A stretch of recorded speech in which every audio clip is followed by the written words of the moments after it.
fin novembre, début décembre, et il commence à faire très froid. Ouais. Et dans la rue, en fait, le premier truc qui m'a choquée, c'était que tout le monde avait ce long manteau noir, National Geographic. Et tout le monde...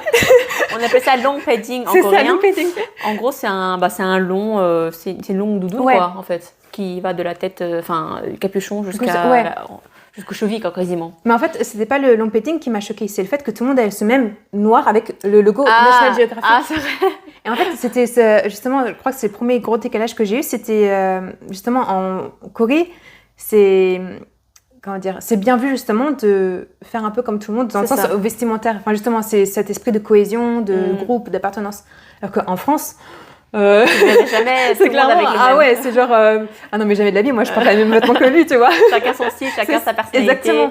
Et du coup, ça a été un gros choc dès le début, en mode, ah oui, c'est très Et en fait, homogène. Donc, dans tous les pays où tu as traversé, tu n'as pas vu ce côté-là où tout le monde est uniforme, un peu plus conforme. Ouais. Non. Franchement, la Corée, c'était mon premier choc à ce niveau-là. Ah ouais, d'accord. Même que ce soit en Chine ou au Japon, j'avais jamais vu ça. Et un autre truc aussi qui m'a marqué dès le début quand je suis arrivée, c'était les miroirs. Enfin, la station à côté de chez moi, il y a vraiment un espace où c'est genre, t'as juste des sièges et t'as les toilettes du métro, c'est vraiment où t'as que des miroirs. Et après, t'as un autre espace, le lavabo, où tu peux laver les mains.